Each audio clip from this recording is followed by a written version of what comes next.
Hello, respected viewers. It's George from Ireland, my halo above me. I'm a bit worried that I looked too chirpy in that thumbnail photo you will have seen, especially given the content of this video. So this is to remark upon the passing of Colin Powell. That'd be Colin in Britannic pronunciation. He is the Quondam Secretary of State of the United States. Most countries would call that Foreign Minister. So he was a trailblazer in many ways. He smashed the glass ceiling in many respects. He was an African American, though he was controversial for having once said, "I ain't that black." And indeed, he was relatively pale for an African American.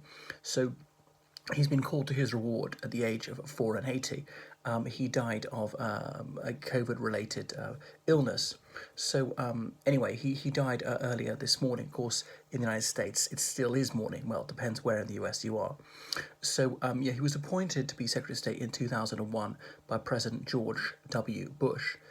Going into the background, he's born in 1936, if I got that right, in New York City. So his parents had both immigrated from Jamaica, seeking a better life, and they always spoke in that Jamaican patois. So he was initially his name was pronounced Colin, but then there was some American soldier who was very distinguished. So as this chap was so esteemed, Colin Powell decided he'd pronounce it Colin Powell, which is the ordinary American pronunciation. So, as he said, he was a C student at school. He went to an undistinguished college in New York City. He was part of their reserve officer training corps.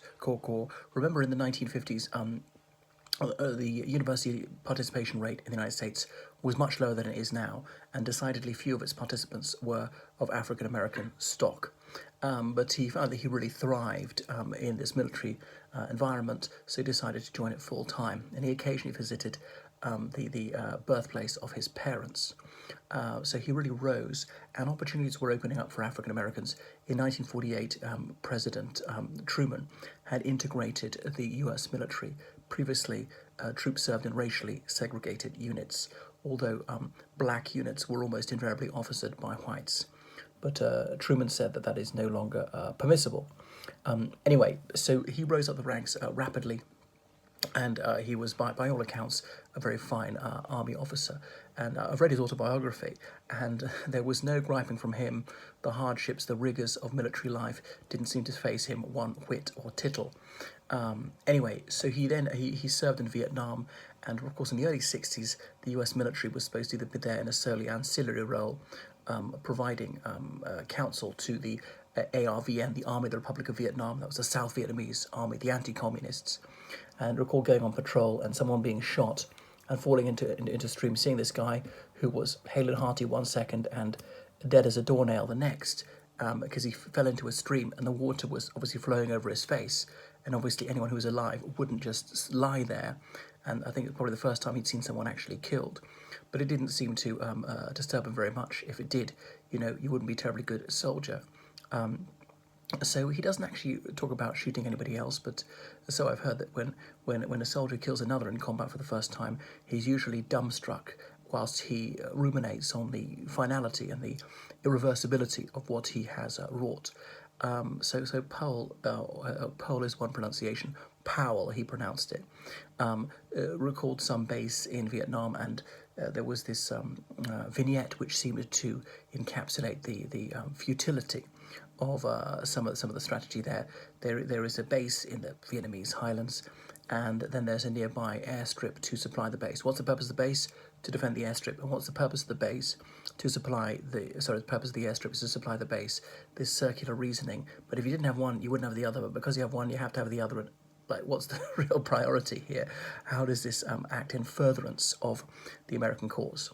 It was beyond him.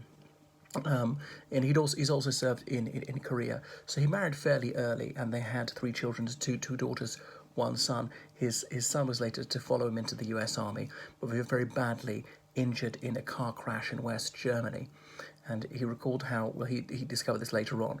They were rushed to a German hospital, and the German doctors are saying, there's nothing we can do for this one. He's beyond medical aid, I think referring to Powell's son. But did they change their minds, and somehow American doctors came along? So his son was saved. He was invalided out of the army, but he, in a sense, could function basically normally after that. So that was Powell. gunfighter Emerson was an officer he served under in Korea in the 1970s, how poor it was. So there were many fascinating little anecdotes in his autobiography. I recall he mentioned one time one of the men in his unit said, "Could you please process the paperwork because I need to marry my gravid German girlfriend?" And Colin Powell says, "Yeah, sure, I will expedite the paperwork," because the officer had to sign some forms in order to permit this chap to get married. He said, "Oh yeah, and one other thing, I've actually managed to impregnate my future mother-in-law as well." So Powell said, "Whoa, well, I was never trained for that at West Point, but okay, I'll do my best," saying, allow the marriage to go ahead because since they've already held the honeymoon. So he could be witty at times, but in some ways he was reticent, somewhat lacking in affect, and almost speaking in a monotone. So this narrow vocal range and perhaps narrow emotional range. So someone who was always in control of himself. It made me reflect on this aphorism that if you wish to be in command of others, you must be first in command of yourself. So he always seemed to keep his feelings in check. He did experience some racially barbed remarks in his youth, as he later recalled.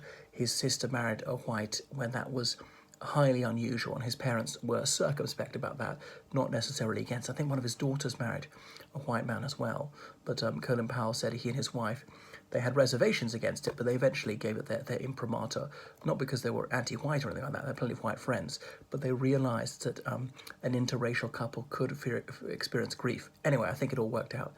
His children all went to William and Mary, is that right? That university in Virginia, the oldest one in the country. So he did various other qualifications. He was considering leaving the military in the early 80s, but that didn't happen. Hello, Pranav Manohar. You like my accent? Well, I coach people elocution lessons, accent reduction and such like, not that you necessarily need it. So what about Colin Powell? So anyway, he was chairman of the Joint Chiefs of Staff. Well, thank you so much, Pranav. And check out, he's saying he's a fan of mine from Hindustan.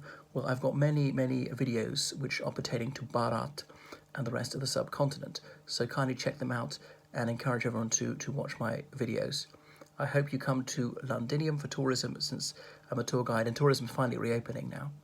So anyway, the chairman of the Joint Chiefs of Staff is someone who's in charge of all the US military, a serving officer, to bring the Army, Navy, the Marines, the Air Force together to coordinate when they have some campaign on, that they all need to cooperate, and some of their turf wars, squabbles between the different branches of the military. So he was the most senior military officer of all, and that was very significantly during the Gulf War of 1991 under President George H.W. Bush, as in the father of George W. Bush. And later he left the military, retiring with the greatest possible of honour, and then he declared himself a Republican in politics. In 1996, people were pleading with him to stand for the presidency, but his wife said, absolutely no way, I'd resign if you did that. So a lot of his admirers were bitterly disappointed that he came out as a Republican, though he actually said that abortion should be permitted and there ought to be some limited gun control. So, yeah, he was in George W. Bush's cabinet, as I said, and he's the one who famously said, well, we have to do something about, Iraq, and he showed the evidence in a little vial that would show how much poison you'd need to kill so many people and things like that. And much of this evidence is shown to be specious later on. What else about Powell? Yeah, he was in Vietnam in 1969. I think he did a second tour a few years after his first, and he was asked by another officer, "Can you see an unusually high number of enemy deaths reported for a particular day in March 1969?" And indeed he could. It was as part of the investigation into the My Lai massacre, which was committed by the United States military. And is it Lieutenant William Calley went to prison for it later, released after just a few years. So some people accused him of trying to cover up this atrocity. But you've got to hand it to the United States. When they found out about it, they did investigate it, they did prosecute, and they told the truth about it, when most governments, most militaries wouldn't. Anyway, he was wounded once in Vietnam, but nothing seemed to frighten him. So, yeah, that's as far as he got in politics. He bowed out. He remained a commentator. He gave his backing to Barack Obama in 2009, saying that Sarah Palin, that was McCain's vice presidential running mate, that she had not got the maturity, the knowledge, the wisdom, or the temperament to serve in any senior office. But Powell later seemed to rue the fact that he'd given his backing to the US liberation of Iraq. He met some of Thatcher's and Blair's staff I always forget which one's which. There's Charles Powell and Jonathan Powell, brothers. One of them was Chief of Staff to Thatcher, the other one's Chief of Staff to Blair. But I think the eldest one pronounced it Powell, and the younger one pronounced it Powell, even though spelled exactly the same as Colin Powell's surname.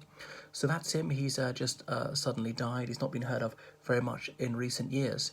So a very significant figure, and I would know he'd be sorely missed by many. He seems to embody the Republican Party from a previous generation, when they were tranquil, when their pronouncements were considered, when they thought about the public weal and so on. What a different Republican Party it is these days. He seems to be very much put off by Trump's demagogic antics and flagrant lying and completely anti-patriotic behaviour. That's enough from me, so please subscribe to my channel. Toodaloo.